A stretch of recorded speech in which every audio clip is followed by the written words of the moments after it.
Alright, what's up y'all, it's LakerFan here. As you can see by the title of today's video, I made a pure 1v1 build, but it's bad at 1v1 in NBA 2K23. So we're here to talk about it in today's video. I hope y'all enjoy. As you can see, it's the 6'11" max wingspan, 215 on the weight. What I made this build in an attempt for was to be able to guard 6'9", 6'8" ISO players that are going to be doing the quick drops and stuff, hope that I can get good chase downs, be able to just use my anchor and make them miss, still have solid perimeter defense and steal rating, and be able to hang with them while also being able to handle post scores and stuff like that, etc, etc. But as we're going to talk about in today's video, this build does not compete with the 6'9" at all. The 6'9" have super good defense for defending the interior. This 6'11" cannot dominate them in the paint if they have solid interior defense or even decent block rating. Not to mention, on every checkup, you get the instant plucks every single time with only 70 ball handle. And again, the 99 post control, it only goes so far. You can still do post hooks. Yes, the 93 driving dunk is not worth it in my opinion. However, you can't really utilize the contact dunk meters because it's too dangerous of a shot to take in the first place. The 90 standing dunk is very good. You can get standing contact dunks, but again, if someone has solid interior defense on a 6'9" build, I'm going to struggle to dunk or finish on them by any means possible, and they're going to be able to constantly just rim run ISO me or get easy three-pointers if I'm playing back too far to stop the rim run. Long story short, if you can defend 6'9" on the 1v1 or like 6'8" on the 1v1 with a 6'11" or taller, more power to you, because I can't. I'll put it like that. They're just literally impossible to guard in my opinion with this build, and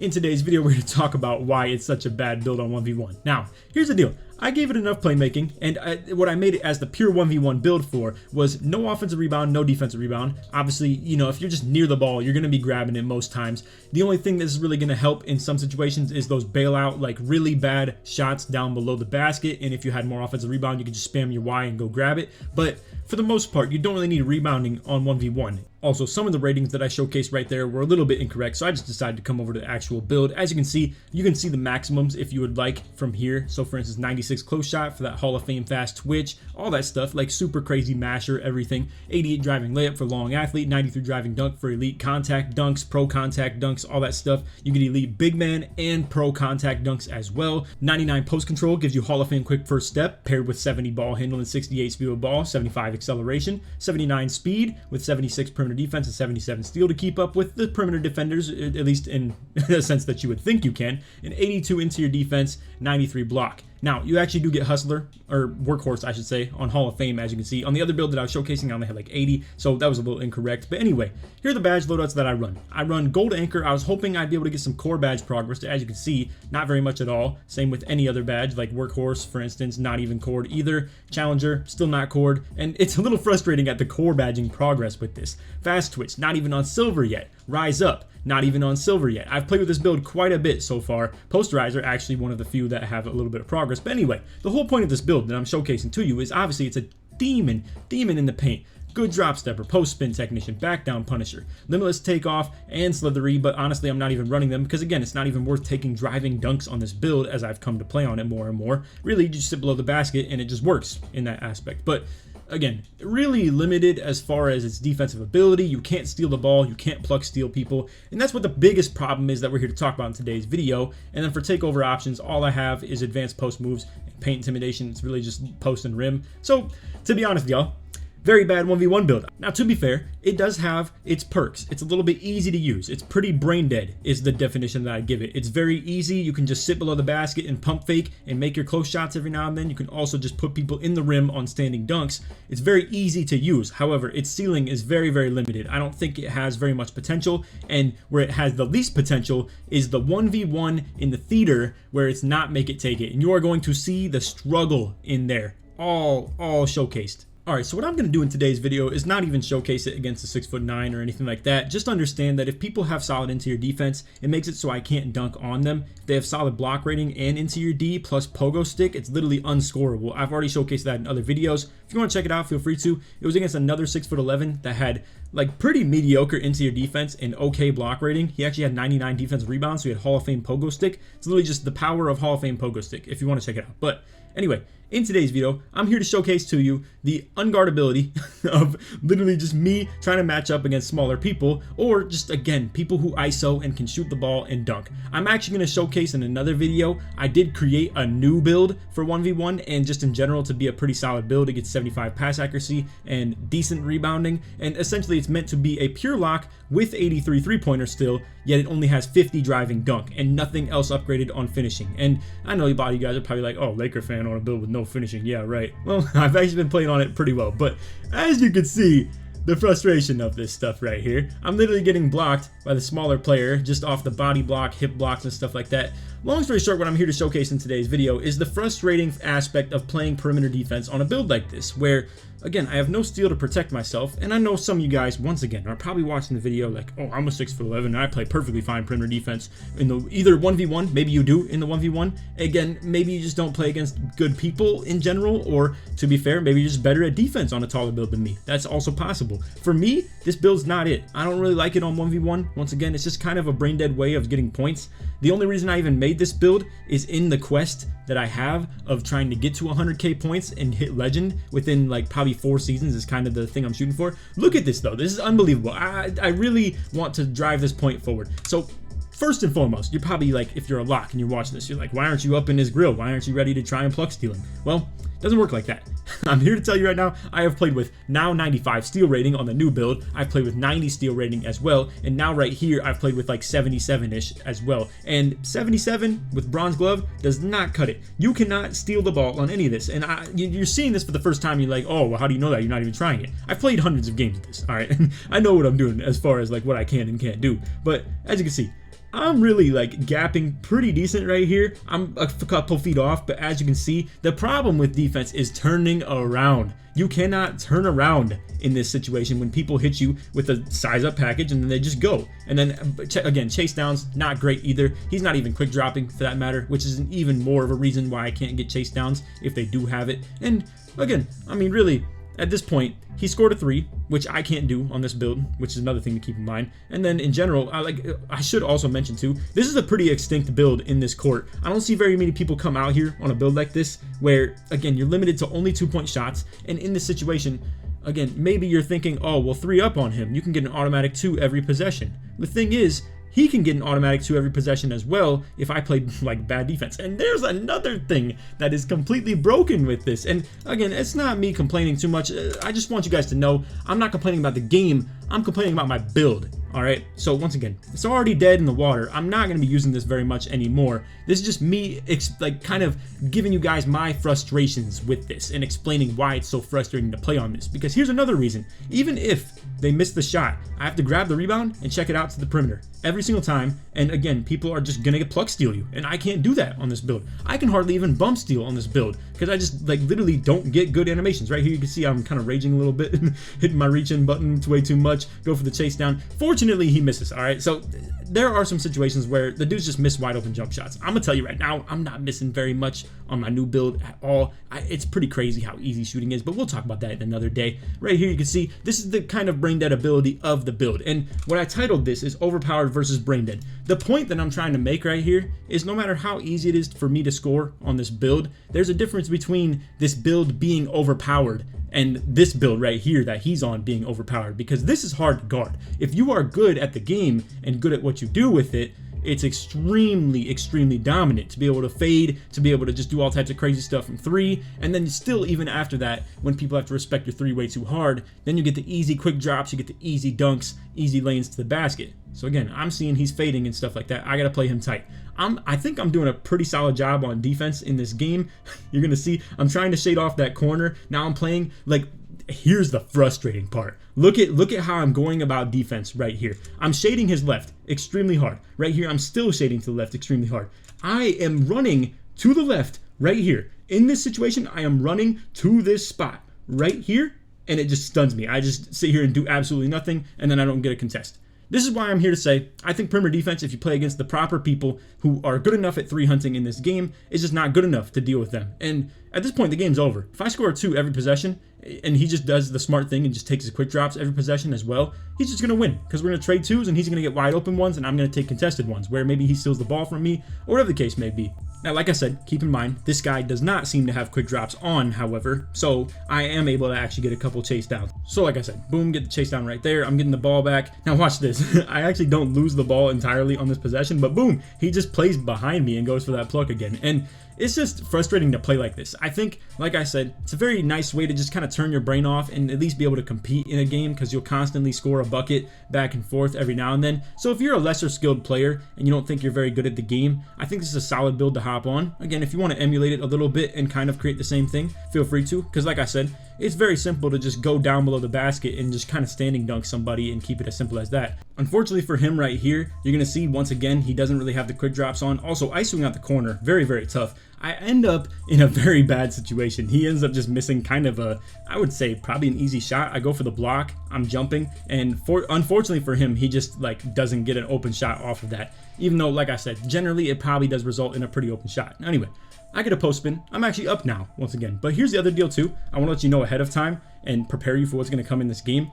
He gets odds because he can shoot the ball. So keep in mind, I can only score in even amounts: 2, 4, 6, 8, 10, 12, 14, 16, 18, 20, and then to 22. Whereas he can get his point total to 21, and which means that he ends up at 25. Now the games end at 25. Now look at this. I get the ghost.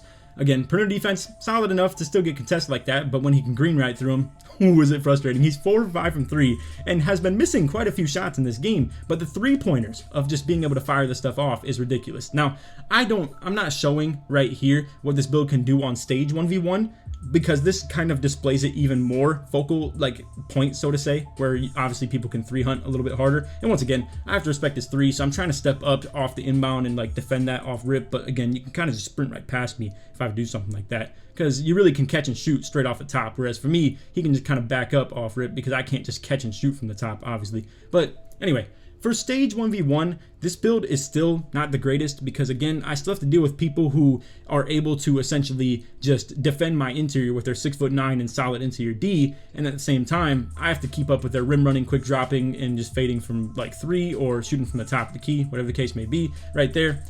It may look so much easier said than done, or easier done than said, but I'm telling you, it's so hard to keep up with these guys when they have the whole court to themselves and just literally can just run all the way across it. Whereas for me, as you can see, they just have to defend one spot on the basket, and even at that, he's pretty confident in the fact that he can probably get a 2 on the very next possession anyway, especially with shot takeover. So now, again, I have to kind of give him the 3 a little bit right here, and he just does get it. So the reason with that is obviously it's game point. If he gets a 2-point shot, he just wins the game. He has shot creator takeover. I have to cover the entire court. If he runs right, I got to react. I really, if anything, if I overplay one way and I guess wrong, and he runs left and I run right, thinking he's going to go run right, and again, you can see I guess wrong because I ended up stepping to the left, thinking he was going to go left, and then he went right. So now I'm already off my target right here, and if I play too high, he's going to either get past me on a rim run or fade to the mid-range potentially, and has all of this court to work with, whereas I have this to work with. So it's not a good build, in my opinion. I am on a shooting build now that's really good defense, and it has very minimal finishing or anything like that, and I have literally lost 1 game out of probably like 35 with it, and it's pretty crazy. So I will be showing that to you guys in another video. Real quick, I want to get in the second gameplay, but as you can see at the end of this game, 5 for 6 from 3, and I still go 10 for 11 total. Now, this is on me not playing good perimeter defense, but there's only so much you can do on the perimeter defense when people can just fade really good or hit their hop back 3s. You have to respect their drive because you're playing from behind the whole game too, so I have to get a legitimate stop. I can't just get a lucky pluck steal or anything like that, and it gets me back in the game because he now scores 0 points on a possession. Problem is, like I said, there's a lot of chasing as far as the scoreboard and on the court. I have to chase his points on the scoreboard, and I have to chase him on the court. So it becomes really like tedious and hard to compete on this court right here. All right, now into the next game. As you can see, we have a 3-point shot creator right here, 6'6", looking like Luka. And this build that he has right here, once again, not great interior defense. It's nothing absolutely insane as far as me struggling with. And I'm not even showcasing you guys like the super broken builds that I struggle to deal with, kind of because it's embarrassing probably, because I probably didn't even choose to record it. I kind of be forgetting to record stuff like that where I get completely exposed. Like sometimes I'm getting beat literally like 10 to 22 or 12 to 22 on this court because I just can't really compete with the 6'9s. It's just unfortunate. That's just how it is, because again, they play good enough defense on me and I don't play good enough defense on them. It's really as simple as it is. So right here, once again, he's going to come out fading wide open. It's unfortunate, bro. I mean, I literally just can't really keep up with that. I mean, I feel like I have to, because again, you might think, oh, just defend the fade. Why not? Like, well, the problem is, like I said, if he just gets past me for free twos, that means he's getting free quick drop uncontested twos, while I am getting contested post hook drop step type stuff twos, where again, it's just really competing in a very unreasonable way, where it's not going to be very legit or very easy to do. Now, in retrospect, I actually do score pretty well throughout the course of this game in efficiency, but as you can see, boom, I hit the drop step, I lose the ball. Now, I know a lot of post scorers are probably watching out there, you're like, what a bot drop step, that was so stupid. Again, there are times that maybe I'm just trying to come out here and turn my brain off a little bit and just play in a very brain dead way. As you can see, KD fade off one leg. I guessed the wrong way, and I'm done. Because again, I have to get up here a little bit. I have to crowd him because he can just shoot off the catch and shoot if I just sit my like tall self back here, and it's going to be bad. And then at that point, I'm already chasing. He's literally taken one step and I'm chasing him. And if he just boom, pulls up that fade and he can make it, there's no way I can compete with that. There's really no way. So I really do like this court though. I think it really does entice or incentivize the people who do skilled things, and the fact that you do shoot the ball obviously is a skill. Now I will say, like I said, I have now hopped on that shooting build and see how easy it is. I will bring that to you guys in another video very soon, I promise you. The problem was I already had this one planned for sure, and then I hopped on that build not really knowing that I would have fun with it so much, and boom, I've been killing it out here with it. So anyway, again, we have to defend the rim run. I feel like I'm doing a pretty good job on defense right here on this one. Lots of cutoffs as far as all his drives. His adrenaline's probably pretty low. Stamina, however, you can kind of recover. And at the end of the day, the adrenaline you can kind of recover too. So right here, we get a very solid defense right there. I'm able to get the ball back. We're kind of running it down. And that's the stop that I'm looking for. But that's the problem. To get a stop, I have to do that like literally probably at least 2 times. And that's pretty unrealistic. Plus, that whole 2 times is assuming that he doesn't get any 3-pointers off throughout the whole course of the game. So again, I really do want to just make the point. Do not think I'm complaining too much about 3 hunting being good in this, alright? Because that's not what I'm saying by any means. I'm just trying to take you guys through the venting of my frustrations of hopping on a build like this. And again, the whole video is centered around the build just not being good for 1v1, in my opinion. That's just kind of how it is. Not to mention, every successful post defense that he gets takeover progress. So if I'm backing someone down and I'm having a hard time moving them or anything like that, and again, I'm running Hall of Fame back down Punisher, post spin, drop stepper, all that stuff. If I have a hard time moving somebody and they get takeover progress, like ridiculous takeover progress. I actually recorded it real quick. I will show it to you at the end of the video, at least if I remember to. It's on the Xbox clips, but I literally played in the 1v1 earlier, someone who did that to me. I got takeover 3 different times for literally just resisting their back down. It's pretty crazy. Being a post scorer just does not have a whole lot of love to it. Now right here, you can see ball's gonna go out of bounds. Really bad shot by him, if we're being honest, but I guess you kind of live and die by those on a build like this. But again, even as far as the efficiency rate, I have that 1 turnover, unfortunately, but we're still 3 for 3, and he's 3 for 5, yet he's still winning. So the 3-pointers dominate in here big time. And again, I really do want to stress the point of the fact that in stage, even when it's make it, take it, if someone gets the ball back who's 6'9", even if, like, let's just talk about their offense first and foremost, I'm going to have a hard time defending them. The quick drops paired with, like, hop back 3-pointers and stuff like that, like this right here, it's really hard to deal with. Again, you have to cover the whole court, you have to deal with the paint, you have to deal with all that stuff, whereas for me, it's very easy for their 6'9" that has solid interior defense to kind of just body me up, get their takeover progress, and for all I know, if they have, like, 80+ interior D, I probably can't do stuff like this. Now, keep in mind, in these gameplays, you're not seeing any hooks being thrown out here. The problem, in my opinion, 6'11" might just not be a good enough height to do post hooks. I think, in retrospect, like the 7'3s really do dominate. I don't know what the heck this is. I'm gonna be honest with you. I thought he was gonna just drive into the hoop. I go for the block. He ends up doing some weird spin back, and I'm floating around looking like an idiot.